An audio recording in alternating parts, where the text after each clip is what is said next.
रात के 2 बज रहे थे। घर के सभी लोग गहरी नींद में थे। रीमा चुपचाप उठी और बगल वाले कमरे में चली गई। उस कमरे में उसका देवर सूरज सो रहा था। रीमा सूरज के बगल में आकर लेट गई और उसके बालों में उंगलियां फिराने लगी।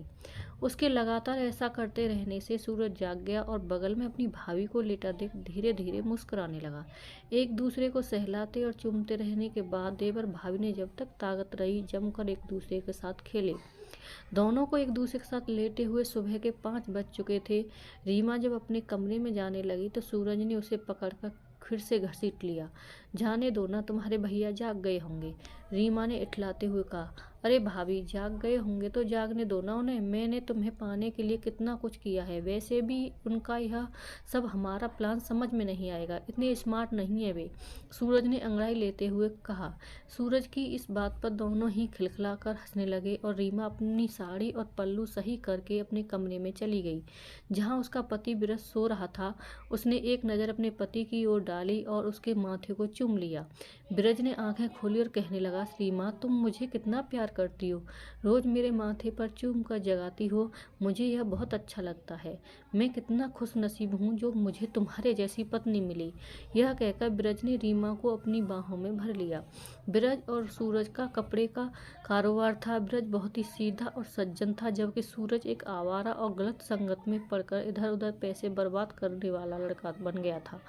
सारा कारोबार ब्रज ने ही संभाल रखा था, जबकि सूरज सिर्फ इधर उधर घूमता और दोस्तों पर पैसे लुटाता था। सूरज को एक लड़की से प्यार हो गया था जिससे वह शादी करना चाहता था। वो लड़की कोई और नहीं बल्कि बाद में उसकी भाभी बन चुकी रीमा ही थी।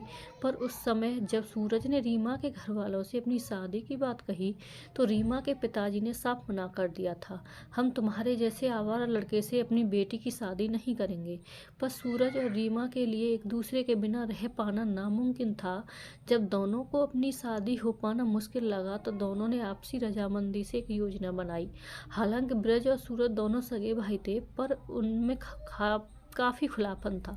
लड़कियों को लेकर भी आपस में काफ़ी हंसी मजाक भी चल जाता था। इसी बात का फ़ायदा सूरज ने उठा लिया और अपने मोबाइल फ़ोन में रीमा का फ़ोटो दिखाया।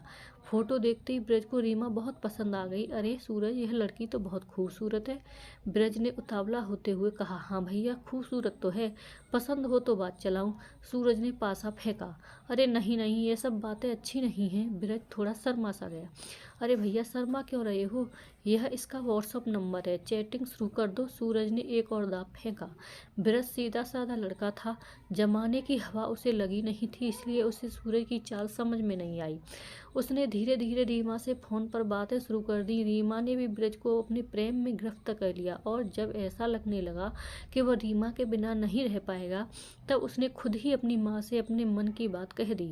ब्रज के पिता की मौत 4 साल पहले ही हो गई चुकी थी।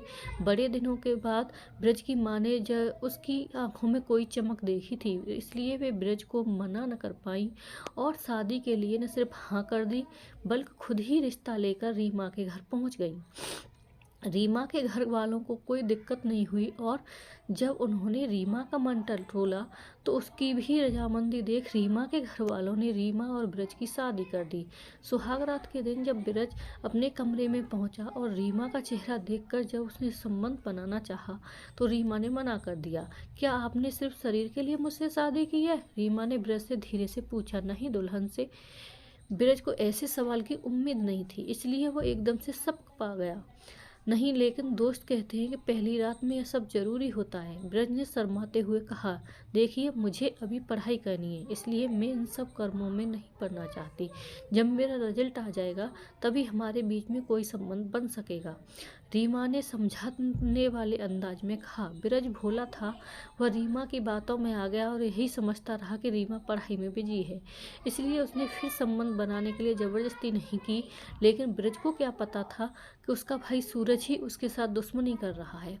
ब्रज तो अपने काम में बिजी रहता और सीमा और सूरज जवानी के मजे लूट रहे थे। अब उन लोगों को किसी की परवाह नहीं थी। वैसे भी सूरज और रीमा में भाभी देवर का रिश्ता था, इसलिए माँ को भी शक नहीं हुआ। रीमा कभी कभी डॉक्टर को दिखाने को कहती तो ब्रज यही कह देता, आज दुकान पर बहुत काम है, तुम सूरज के साथ चली जाना। फिर क्या था, रीमा और सूरज घर से निकले जाते और किसी होटल में 3-4 घंटे मजे कर लौट आते। किसी ने सोचा सोचा भी नहीं था कि एक प्रेमी जोड़ा अपने प्रेम को कायम रखने के लिए इस कदर गंदे खेल को अंजाम दे सकता है। ब्रज और रीमा की शादी को 1 साल बीत चुका था, पर उसे अभी तक रीमा के शरीर का सुख नहीं मिला था। जब ब्रज ने से न रहा गया तो उसने अपने शर्माते हुए यह बात अपनी माँ से बता दी। ब्रज की माँ को कुछ अजीब सा तो लगा, पर उन्होंने सोचा पढ़ने लिखने वाली लड़की है, अभी से बच्चों के चक्कर में नहीं पड़ना चाहती। यह सोचकर उन्होंने उल्टे ही ब्रज को समझा दिया। एक दिन की बात है, ब्रज शाम को दुकान बंद कर घर लौट रहा था। रीमा के लिए गजरा लेने के लिए वह एक दुकान की तरफ बढ़ा। तभी एक पान की गुमटी के पीछे से सूरज की आवाज़ आती हुई सुनाई दी, जो अपने दोस्तों के साथ मस्ती कर रहा था। ब्रज वहीं रुक गया कर सूरज की बातें सुनने लगा। एक दोस्त सूरज से कह रहा था, अरे भाई सूरज, दिमाग हो तो तेरे जैसा, कैसे अपनी गर्लफ्रेंड को तुमने अपनी भाभी बना लिया, और जब चाहे कि जितनी चाहे उतनी मौज ले सकता है। अरे यार, मैं यह सब नहीं करना चाहता था, पर रीमा का बाप मुझसे आवारा लड़के से अपनी लड़की की शादी करना ही नहीं चाहता था, इसलिए मुझसे उसकी शादी अपने भैया से करवाने का यह नाटक करना पड़ा। सूरज नशे में सब कहे जा रहा था। ब्रज के कानों में मानो किसी ने पिघला शीशा भरकर दिया था। लेकिन दोस्तों, रीमा भी बड़ी चालाक निकली। उसने आज तक भैया को अपने शरीर को छूने तक नहीं दिया, पर उसे क्या मालूम, रीमा के सीने पर मैं कई बार अपनी कलाकारी दिखा चुका हूँ और आगे भी दिखाता रहूँगा। इतना कहकर सूरज जोर जोर से हंसने लगा। अपने खिलाफ इतना बड़ा धोखा होने की उम्मीद ब्रज को सपने में नहीं थी, और जिस तरह से सूरज रीमा ने के लिए गलत बातें कह रखी थी, उनसे ब्रज का खून उबाल मारने लगा था। बेईमान, कमीने, धोखेबाज, भाई होकर तूने भाई को धोखा दिया। चिल्लाते हुए ब्रज ने सूरज को एक जोरदार तमाचा मार दिया। अपने दोस्तों के सामने हुई इस बेइज्जती को सूरज सहन नहीं कर पाया और उसने ब्रज पर भी हाथ छोड़ दिया। दोनों भाई आपस में ही लात घूंसे चलाने लगे। सूरज का खून तो गर्म तो था ही, उस पर शराब ने और भी गर्मी चढ़ा रखी थी, और ये गर्मी तब शांत हुई जब उसने शराब की टूटी बोतल अपने भाई ब्रज के सीने में उतार दी। दर्द से छटपटाता ब्रज खून से नहाकर उठा और कुछ देर में वह शांत हो गया। उसकी मौत हो चुकी थी। सामने भाई ब्रज की लाश देखकर सूरज पहले तो घबराया, पर बाद में पुलिस की कार्रवाई और इस झमेले से बचने के लिए उसने प्लान बनाया।